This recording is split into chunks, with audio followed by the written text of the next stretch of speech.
नमस्कार दोस्तों, वेदात्मा चैनल में आप सभी का स्वागत है। आज हम एक बहुत ही ज्ञानवर्धक कहानी लेकर के आपके सामने उपस्थित हैं। मुझे पूर्ण विश्वास है कि इस शिक्षाप्रद कहानी से आप सभी अवश्य ही लाभ प्राप्त करेंगे। दोस्तों, आप सबका सहयोग ही जरूरी है। कहानी पूरी सुने, कहानी को बीच में छोड़कर मत जाएं, क्योंकि कहानी मात्र 3-4 मिनट की है। ज्ञान से परिपूर्ण पूरी कहानी सुने। एक लाइक, शेयर, सब्सक्राइब, कमेंट जरूर करें। आप लोगों के सहयोग से मेरा मनोबल बढ़ता है। तो चलिए कहानी शुरू करते हैं। संसार में सबसे बड़ा दुख क्या है और इस संसार में सबसे बड़ा साधु पुरुष कौन है? इस संसार में आचार्य चाणक्य कहते हैं कि कष्टम च खलु मूर्खत्वम, कष्ट च खलु यौनम, कष्टकार कातरम च परगे हनिवासनम। आचार्य चाणक्य का कहना है कि मूर्खता कष्ट है, यौवन भी कष्ट है, किंतु दूसरे के घर में रहना कष्टों का भी कष्ट है। वस्तुतः मूर्खता अपने आप में कष्ट है और जवानी भी व्यक्ति को दुखी करती है। इच्छा पूरी न होने पर भी दुख, तथा कोई बुरा भला काम हो जाता है तो भी दुख। इन दुखों से भी बड़ा दुख है पराए घर में रहने की दुख। पर घर में न तो व्यक्ति स्वाभिमान के साथ रह सकता है और न अपनी इच्छा से कोई काम ही कर सकता है, क्योंकि मूर्ख व्यक्ति को उचित अनुचित का ज्ञान न होने के कारण हमेशा कष्ट उठाना पड़ता है। इसलिए कहा गया है कि मूर्ख होना अपने आप में एक बड़ा अभिशाप है। कौन सी बात उचित है और कौन सी बात अनुचित है, यह जानना जीवन के लिए आवश्यक होता है। इसी भांति जवानी बुराइयों की जड़ है। कहा तो यहाँ तक जाता है कि जवानी आधी दीवानी होती है। जवानी में व्यक्ति काम के आवेग में विवेक खो बैठता है, उसे अपनी शक्ति का गुमान हो जाता है, उसमें इतना अहंकार भर जाता है कि वह अपने सामने किसी दूसरे व्यक्ति को कुछ समझता ही नहीं है।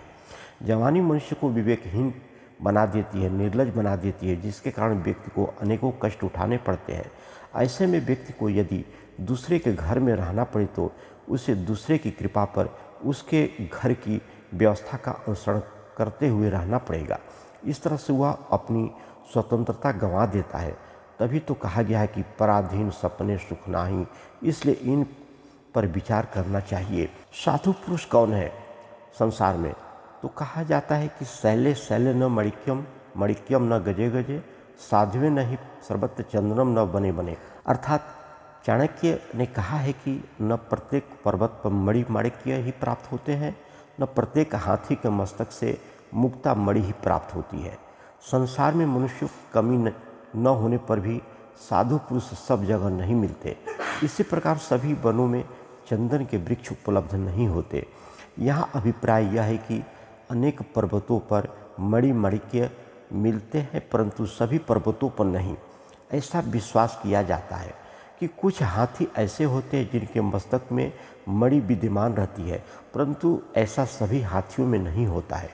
इसी प्रकार इस पृथ्वी पर पर्वतों और जंगलों अथवा वनों की कमी नहीं है, परंतु सभी वनों में चंदन नहीं मिलते। इसी प्रकार सभी जगह साधु व्यक्ति नहीं दिखाई देते। साधु शब्द से आचार्य चाणक्य का अभिप्राय यह सज्जन व्यक्ति से है, अर्थात ऐसा व्यक्ति जो दूसरे के बिगड़े हुए काम को बना देता हो, जो अपने मन को निवृत्ति की ओर ले जाता हो और निस्वार्थ भाव से समाज कल्याण की इच्छा करता हो। साधु का अर्थ यहाँ केवल भगवे पहनने या दिखावटी सन्यासी व्यक्ति से नहीं है। यह इसका भाव आदर्श समाज सेवी व्यक्ति से है। परंतु ऐसे आदर्श व्यक्ति सब जगह कहाँ मिलते हैं? वे तो दुर्लभ ही हैं। जहाँ भी मिले उनका यथार्थ आदर सम्मान ही करना चाहिए। और इस तरह के व्यक्ति जो समाज सेवी होते हैं, दूसरे के उपकार में लगे रहते हैं, परोपकारी होते हैं, ऐसे व्यक्ति को साधु पुरुष ही समझना चाहिए। तो दोस्तों, आज इतना ही। धन्यवाद। फिर अगले वीडियो में मिलते हैं।